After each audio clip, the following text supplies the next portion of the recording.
Utah was at the time pretty hostile towards polygamous families. So I was like, if you can't get us on a series, we're not doing it, you know? And so It was supposed to be forever. That was the promise. That was the illusion. But forever has a way of collapsing under the weight of betrayal. And for the Brown family, it didn't just collapse, it imploded. The once sprawling empire of polygamy, held together by the strained hands of 4 women and one self-proclaimed patriarch, has finally crumbled into dust. And this time, even Robyn didn't see it coming. Yes, Kody Brown, the man who clung to Robyn like a life raft while the others drifted away, has finally handed her divorce papers. Not behind closed doors, not in a quiet legal setting, but in front of the family, in front of Meri, in front of Janelle, in front of the wreckage of the world he built and burned down. This is the story of the day everything ended. Not just for Robyn, not just for Kody, but for the illusion of unity that sister wives spent over a decade trying to sell to America. Scene? The family gathering, a tense room, a moment that changed everything. It was supposed to be a family reconciliation. Dinner. At least, that's what Kody called it. He'd asked Meri, Janelle, and Robyn to gather at a modest rental house in Flagstaff. Not the Brown family home. That was long gone. Not Coyote Pass. That was still just a patch of broken dreams and failed blueprints. They brought their children, the adult ones, the ones who still speak to Kody. There weren't many, but enough to make it feel tense. Christine didn't come. She wasn't invited. And honestly, she was better off far away, surrounded by her own peace, her new love, and the life she rebuilt from rubble. But Meri showed up. Janelle showed up. And Robyn walked in last. Late, flustered, already irritated. No one saw it coming. Not even Robyn. Seeing the confrontation, Kody's voice breaks. He stood fork-tapping nervously against a glass, trying to command the room like he used to. But the room didn't bend to him anymore. Not since Garrison's death. Not since the podcast leaks. Not since the children, his children, started speaking out. "Thank you all for being here," he said, barely masking the tremor in his voice. "I've been doing a lot of thinking, a lot of soul-searching." Meri folded her arms. Janelle stared, eyes like daggers. Robyn smiled, confused but expectant. She thought this was her redemption arc. She thought she would be publicly thanked. She had no idea. Kody reached into his leather bag and pulled out a stack of papers, thick, legal, and final. "I can't do this anymore," he said. "Robyn, I'm filing for divorce." The silence was immediate. Deafening, crushing. Robyn froze. Her lips parted, but nothing came out. Just wide, glassy eyes searching for a joke, a camera angle, anything to prove this wasn't real. But it was. He handed her the papers, and the room erupted. Seeing Robyn's breakdown, "You promised me forever. You promised me," Robyn shouted, her voice cracking as tears spilled before she could blink them away. "Said I was your soulmate. You said this was eternal. What is this? What are you doing?" Her hands shook as she clutched the papers like they were on fire. Her mascara, always perfect, began to run. But Kody didn't flinch. "Not this time. I meant it," he said back then. "But now, I don't even know who I am anymore. I sacrificed everyone for you." And it still wasn't enough. Those words shattered something in Robyn. She had built her entire identity on being the favorite, the chosen one. But in this moment, she was just another discarded wife in Kody's endless cycle of self-justification. And then came the voice no one expected to hear. Seeing Meri Brown speaks, "The devil is better than Robyn." Meri stood up slowly, her face pale but blazing with truth. She wasn't yelling, she wasn't shaking, she was done. "I stayed quiet," she said. "I stayed quiet while you two tore this family apart. I watched Christine suffer. I watched Janelle get pushed out. I watched myself disappear." She turned toward Robyn. "And you manipulated every moment. You weaponized your tears. You painted yourself the victim while watching us burn. The room went silent again. Then she said it, her voice flat, her eyes never leaving Robyn's. The devil is better than Robyn. Gasps. Audible gasps. Even from the camera crew. Even from the adult children who had seen so much pain and still weren't ready for that. Robyn staggered back like she'd been slapped. How dare you? But Meri didn't flinch. I dared. For 13 years. I dared every time I bit my tongue so you could play the martyr. I'm not scared of you anymore. Seeing Janelle's fury, a rare explosion, and then Janelle, usually the calmest, the peacemaker, exploded. You two destroyed everything. She yelled, standing with such force her chair slammed to the floor. You picked your favorite and abandoned the rest of us. You let our kids suffer. You let our hearts rot in silence. She pointed at Robyn. You played the long game and you won, right? You isolated him from everyone. You made us the villains. Guess what? You never won us. You never earned our respect. And you're losing everything now, and you still don't get why. The children began to cry. Gabe walked out. Aurora stared at the table in shock. Brina ran to the bathroom, but the house wasn't full of chaos. It was full of clarity. Clarity that had taken years to arrive. Kody didn't speak again. He just sat down and covered his face with both hands. Seeing social media meltdown, the world reacts the footage. Yes, it was filmed, leaked within 48 hours. TikTok went wild. Instagram flooded with clips of Meri's brutal line. Twitter hashtags trended for days. Hashtag Robyn deserved it. Hashtag Team Janelle. Hashtag Meri speaks. Hashtag the devil is better. Hashtag Sister Wives Reckoning podcasts. Reaction videos. Live streams, all dissecting the moment polygamy's most famous poster couple broke apart in a fiery public ending. The audience who once pitied Meri now cheered for her. Janelle was labeled a queen of truth, and Robyn, she was finally seen for what she was. Not a misunderstood outsider, but the architect of emotional exile. Seen? The fallout is this. The end? Rumors swirled that this might be the last season, that TLC had seen enough, that the family story had reached its breaking point. Christine, already remarried and thriving, declined to comment. Meri announced a solo retreat series, Reclaiming Myself. Janelle began filming a spin-off about spiritual healing and financial independence. Even Logan and Gwen hinted they might share more about what they really went through. And Kody, he disappeared. No more cameos, no interviews, no public statements. Just a hollow man, no longer surrounded by wives, children, or cameras. Just a man who finally saw what he had done and what he had lost. And Robyn, well, she's been silent too. But sources say she's working on a memoir, a final attempt to reclaim her narrative. But will anyone believe her? Or is the world finally done with her tears? Meri Brown was Kody's first wife, legally married, spiritually faithful, and loyal to a fault. They shared a history, a child, years of struggle and spiritual purpose. But what began in hope ended in devastating emotional isolation. He confessed on national television that he wasn't drawn to her anymore, not physically, not emotionally.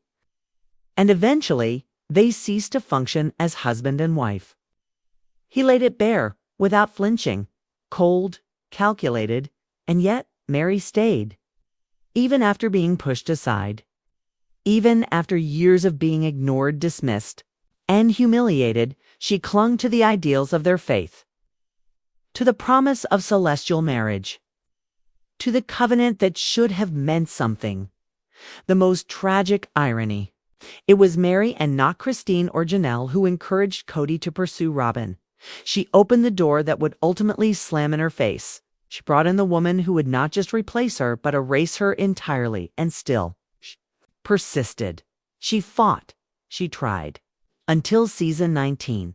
That's when everything changed. In a gut-wrenching raw scene, Meri finally made the heartbreaking decision to let go. Let go of the man she had loved. Let go of the dream that had kept her tethered for decades. When she walked away, the audience didn't just witness the end of a relationship, they saw the symbolic death of the show's beginning. Meri leaving was the death knell of Sister Wives as we knew it. Chapter 2. Kody and Robyn, the monogamy he never wanted to admit with Christine. Janelle and Meri gone. Only Robyn remained, the favorite, the last wife standing.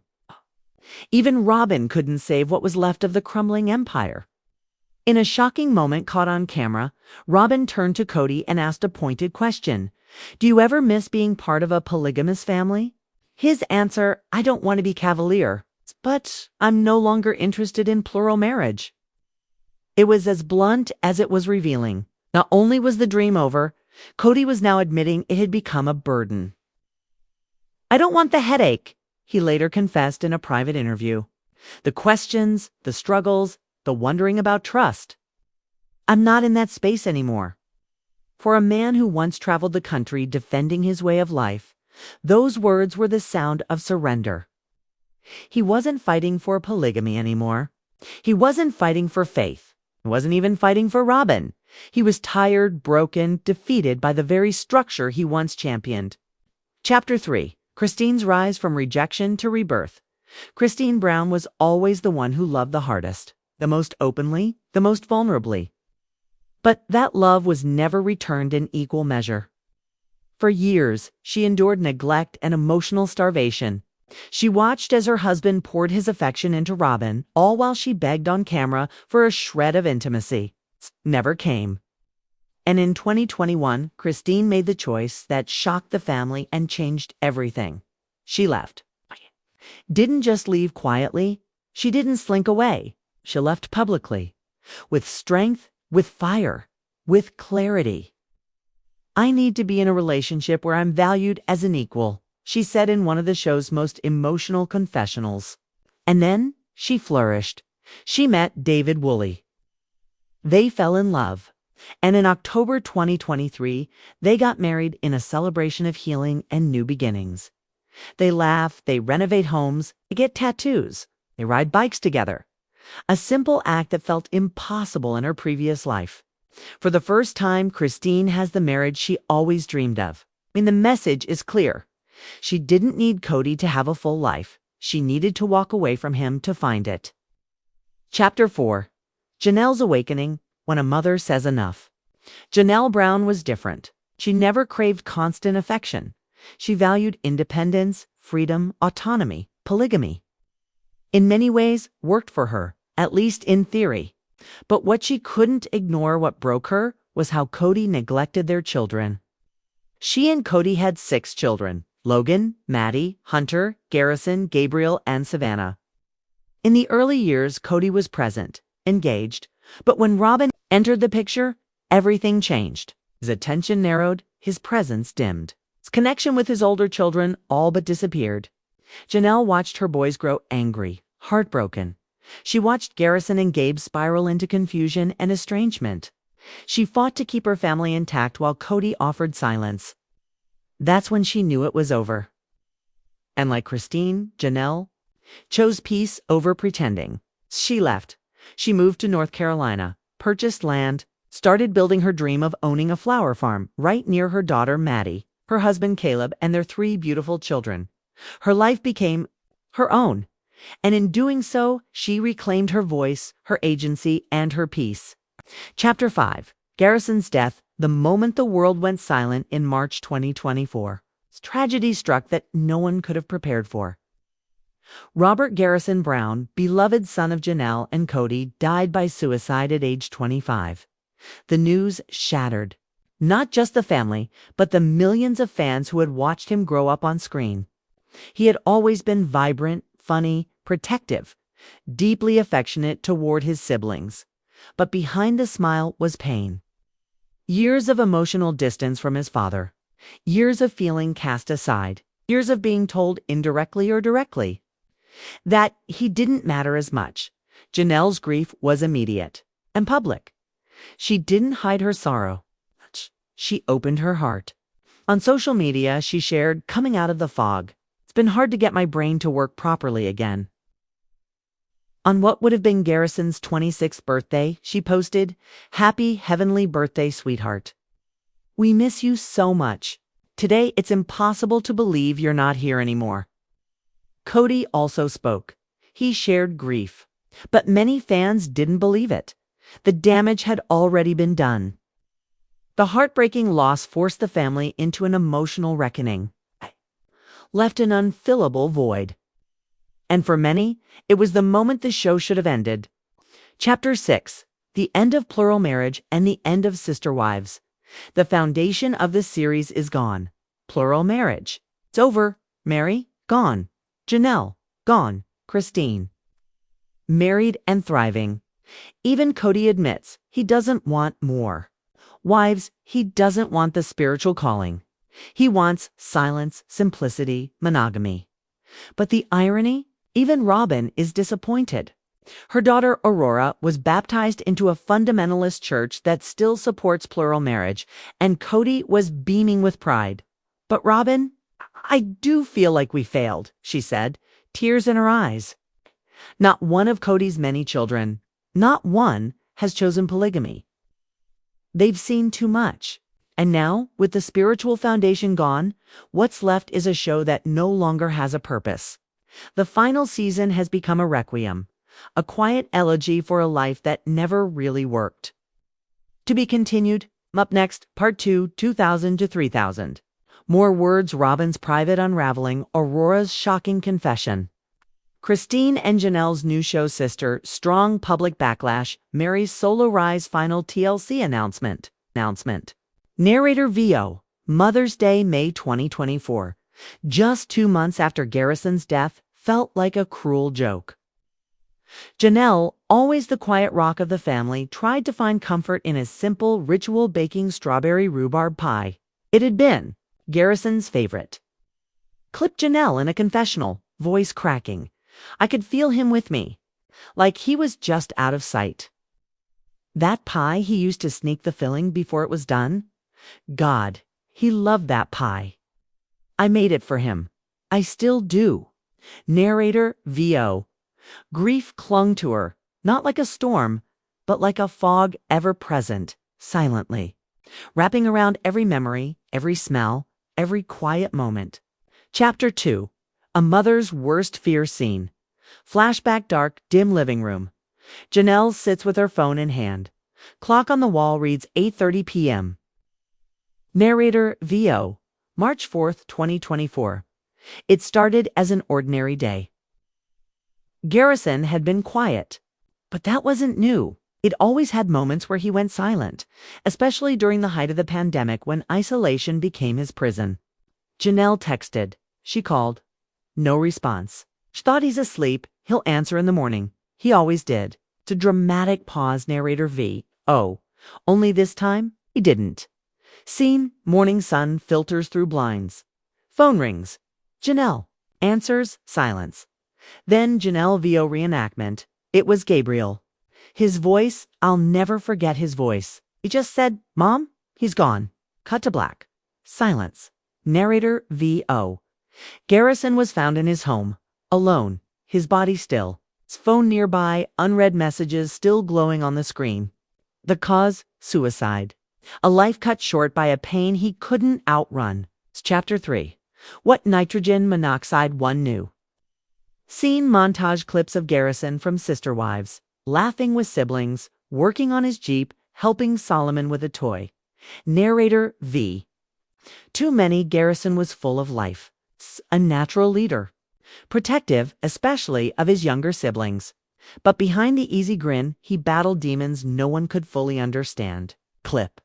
Janelle tearful in a private sit-down interview. He didn't talk about it much. Depression, anxiety. Didn't want to be a burden. I saw glimpses. He'd drink sometimes just to sleep, to stop thinking. He never wanted us to worry. Narrator VO. Janelle, through her pain, refused to reduce her son to his death. He was so much more than how he died, she said. He was kind, brilliant, funny. He loved his family, even when it was hard. Especially when it was hard. Chapter 4. A family divided. A family in mourning scene. Reenactment of Kody breaking down in a dark room. Footage of trees swaying in Arizona wind. Rain. Narrator VO. For Kody Brown, the grief was consuming and complicated. In an emotional scene aired in May 2025, a year after the loss, Kody finally broke the silence. Clip: Kody, visibly emotional. I didn't get to say goodbye. We fought over COVID rules. We stopped speaking and I thought we'd fix it later. But there was no later. Scene: Kody collapses into Robyn's arms, sobbing. Narrator VO. Kody's guilt was volcanic. His regret tangible. I should have done more. I should have called more. Should have hugged him harder. How am I supposed to celebrate another birthday? Another holiday? Chapter 5. Gabriel's call scene. Gabriel on a quiet porch, arms crossed, haunted. Narrator VO. Gabriel was the one who found him. The brother who made the call no sibling should ever have to make. Clip: Gabriel speaking to the camera. I keep hearing the silence. I keep seeing the door. I knocked. I knew. Before I even went in, I knew. Scene: Gabriel lights a candle, sits in silence. Narrator VO. He'd grown up with Garrison. They shared bedrooms, fights, secrets, laughter. Losing him was like losing half his own soul. Chapter 6. The grave scene. Quiet cemetery in Wyoming. Gray skies, Kody shoveling earth in silence. Narrator VO. Kody asked for one final responsibility, the chance to dig his son's grave. By hand. Clip: Kody, visibly exhausted, wiping tears from his face. It meant something. Had to. I was the first to hold him. I had to be the last to lay him down. Narrator VO.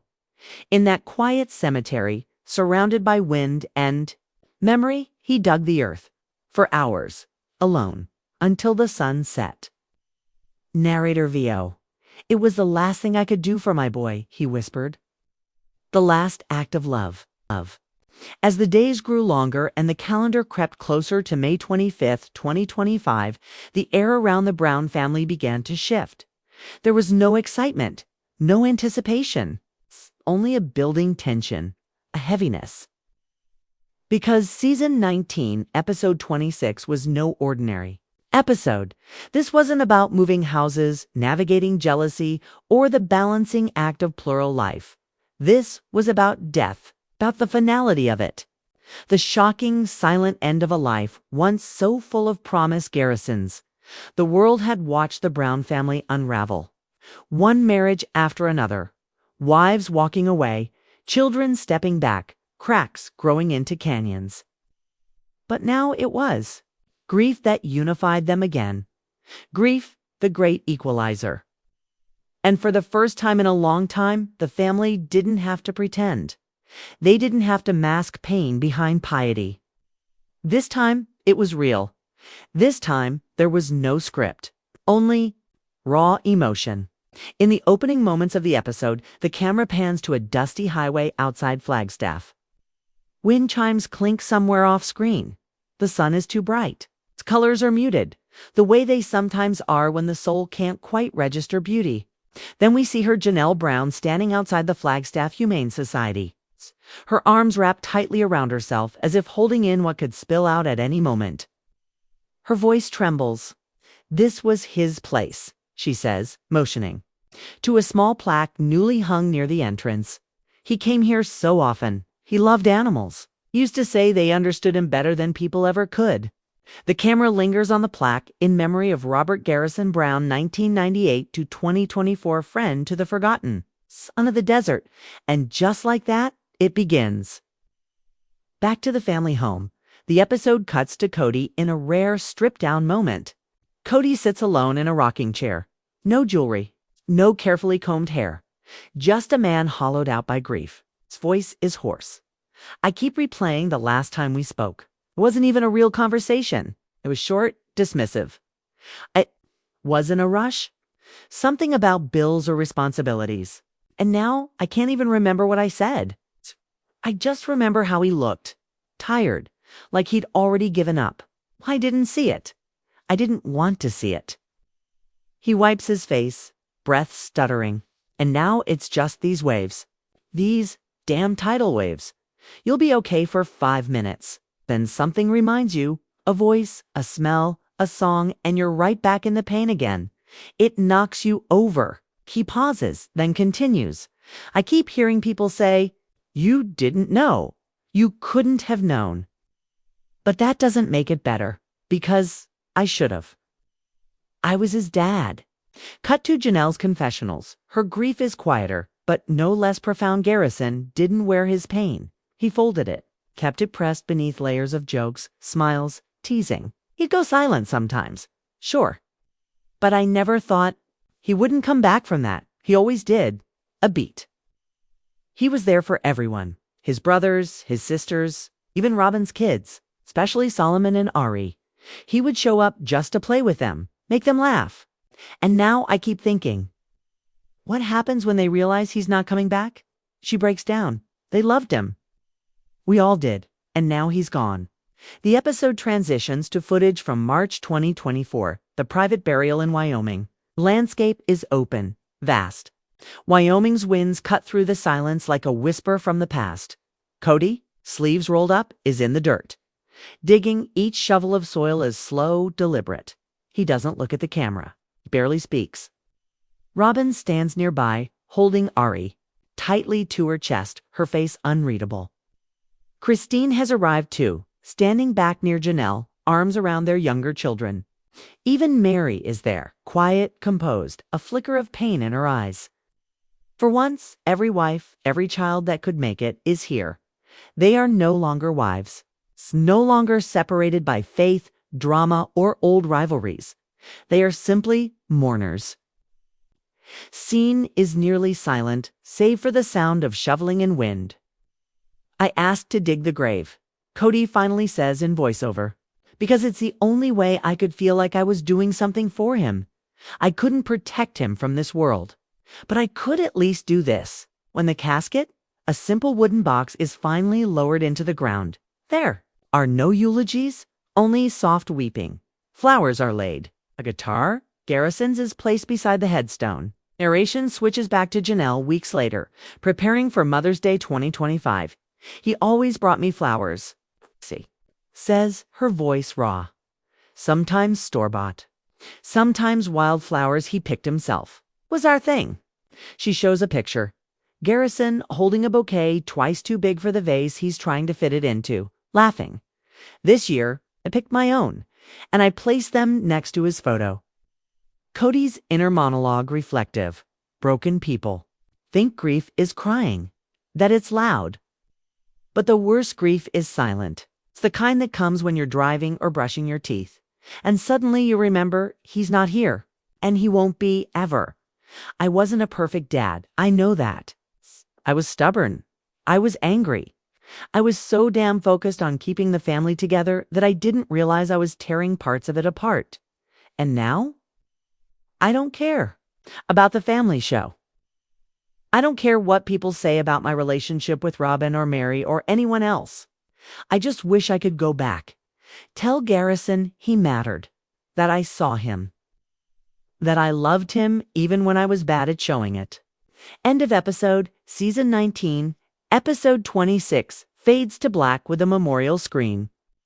In loving memory of Robert Garrison Brown, October 1998, March 2024, you were light, even in shadow. Post-episode reflections, how fans reacted within. Moments of airing, social media erupted in a wave of mourning.